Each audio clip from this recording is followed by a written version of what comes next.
कांद्याच्या प्रश्नावरून पुण्याच्या मनसरमध्ये विराट क्रांती महामोर्चा, आमदार रोहित पवारांसह महाविकास आघाडीच्या नेत्यांचा मोर्चामध्ये सहभाग। कांद्याला कवडीमोल भाव मिळत असल्यानं शेतकऱ्यांमध्ये संताप। मनसरमधील मोर्चामध्ये खासदार निलेश लंके आणि आमदार रोहित पवार यांनी कांदा रस्त्यावर फेकला। सरकारच्या धोरणांच्या विरोधामध्ये यावेळी घोषणाबाजीही करण्यात आली आहे। सरकारने शेतकऱ्यांच्या कांद्याला प्रति किलोला 24 रुपयांचा दर द्यावा। नाफेडच्या माध्यमातून 10 लाख टन कांदा खरेदी करावा। कांदा प्रश्नावरून आंदोलनासंदर्भात रोहित पवारांची प्रतिक्रिया।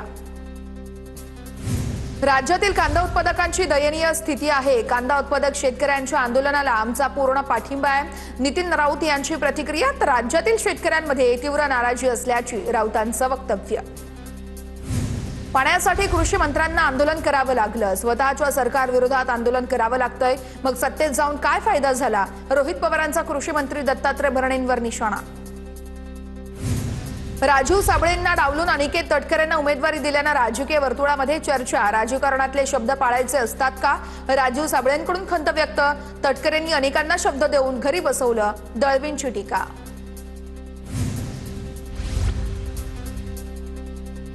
सुनील तटकरे आणि भाजप प्रदेश अध्यक्ष रवींद्र चव्हाणांमध्ये रायगड या शासकीय निवासस्थानी भेट। विधान परिषद निवडणुकीतील बंडखोरी संदर्भात चर्चा। विधान परिषदेच्या काही जागांवर भाजप आणि राष्ट्रवादीला बंडखोरीचा फटका। रायगड विधान परिषदेवरून शिंदेंच्या शिवसेनेमध्ये अंतर्गत मतभेद असल्याच्या चर्चा। भरत गोगावले आणि महेंद्र दळवींमध्ये शाब्दिक चकमक। माझ्यासाठी पालकमंत्रीपद नगण्य असून वस्तुस्थिती जाणून आरोप करावेत। नाव न घेता भरत गोगावलेंचा महेंद्र दळवींवर निशाणा। तर ज्यांच्यावर आरोप करायचे त्यांच्यावर थेट करतो, महेंद्र दळवींचं प्रत्युत्तर। कोकणातील शिंदेंच्या सेनेच्या प्रमुख पदाधिकाऱ्यांची आज बैठक। नाशिकमधील बंडखोरी थांबली नाही, तर कोकणामध्ये महेंद्र दळवींच्या मुलीने दाखल केलेला अर्ज कायम ठेवणार, अशी सूत्रांची माहिती। पुणे विधान परिषदेसाठी पवारांचे राष्ट्रवादी विरुद्ध अजित पवारांचे राष्ट्रवादी। खासदार सुप्रिया सुळे काँग्रेस भवनमध्ये राष्ट्रवादीच्या उमेदवारासाठी नगरसेवकासोबत संवाद साधणार। विक्रम काकडे आणि श्रीकांत पाटील यांच्यात लढत होणार। पुण्यामध्ये राष्ट्रवादीकडून विक्रम काकडेंना उमेदवारी दिल्यानं पक्षामध्ये नाराजी। संजय काकडे आणि अनिल भोसलेंसोबतच अजितदादांचा संवाद झाला होता। याच कारणावरून राष्ट्रवादीतील काही पदाधिकारी नाराज। राष्ट्रवादीमध्ये प्रवेश केल्यानंतर संजय काकडेंची सोशल मीडियावर पोस्ट। अजित पवारांसोबत 1999 पासून मैत्रीचे संबंध होते। राष्ट्रवादीमध्ये प्रवेश करताना आनंद वाटला, काकडेंची प्रतिक्रिया। पक्षप्रवेशानंतर राष्ट्रवादीकडून विक्रम काकडेंना पुणे परिषदेची उमेदवारी। पुण्याचे एनसीपीचे उमेदवार विक्रम काकडे यांनी पार्थ पवार यांची भेट घेतली। कोणताही वाद नाही, सर्वांची नाराजी दूर करू, विक्रम काकडेंची प्रतिक्रिया। तर काकडेंपाठोपाठ सुनील टिंगरे यांच्याकडून देखील पार्थ पवारांची भेट। नाशिकच्या नेत्यांच्या वागणुकीमुळे ठाकरेंच्या शिवसेनेमध्ये खळबळ। ठाकरेंशी चर्चा करूनही अनिल कदम आणि वसंत गीतेंनी उमेदवारी अर्ज भरला नाही। पक्षांतर्गत वाद हा चव्हाट्यावर आल्याची सूत्रांची माहिती। नाशिकमध्ये मतदारांचं संख्याबळ जुळत नव्हतं, पैशांच्या जोरावर विरोधकांना बहुमत। या घोडे बाजारामध्ये उतरायचं नसल्यानं विधान परिषदेतून माघार। ठाकरेंच्या शिवसेनेचे नेते वसंत गीतेंचं स्पष्टीकरण। अब्दुल सत्तारांना मुख्यमंत्री आणि उपमुख्यमंत्र्यांनी मुंबईला बोलावलं। दुपारी बंडखोरी संदर्भात चर्चा होणार। शिवसेनेचे 6 आमदार आणि एका खासदारासोबत शिंदेंची बैठक। छत्रपती संभाजीनगर जालना विधान परिषदेच्या जागेसाठी अब्दुल सत्तार यांच्या मुलाने बंडखोरी करत अर्ज दाखल केला। अब्दुल सत्तारांनी बोलण्याआधी शिंदेंची परवानगी घेतली होती का विचारावं लागेल। आपल्या नेत्यांना विचारून बोलण्याचा समन्वय बैठकीत ठरलेला आहे। अब्दुल सत्तार यांनी केलेल्या वक्तव्यानंतर बावनकुळेंची प्रतिक्रिया।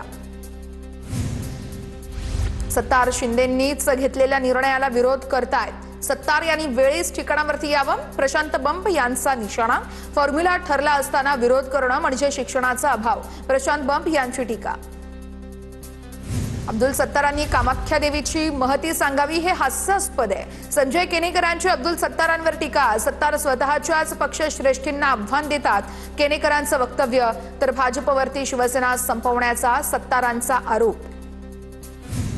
जळगाव विधान परिषद निवडणुकीमध्ये महायुतीचा विजय होईल। राज्यामध्ये विरोधकांची एकही जागा निवडून येणार नाही, मंत्री गिरीश महाजन यांची टीका। ठाण्यामध्ये शिवसेनेचे रवींद्र फाटक यांचा अर्ज भरताना भाजप आमदारांची गैरहजेरी। गणेश नाईक, रवींद्र चव्हाण, केळकर यांच्यासह 9 आमदारांची अनुपस्थिती तर नाराजीच्या चर्चांना त्यामुळे उधाण। नागपूर विधान परिषदेचे भाजप आणि काँग्रेसचे उमेदवार कोट्याधीश आहेत। भाजपच्या राजीव पोद्दार यांची संपत्ती 38 कोटी तर काँग्रेसचे अतुल लोंढे यांची 2.25 कोटीहून अधिक संपत्ती असल्याची माहिती समोर।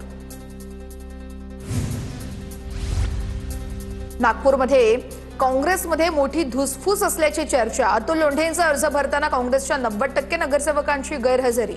लोंढे आंतरराष्ट्रीय चेहरा, ते निवडून येतील, विकास ठाकरेंचा टोला।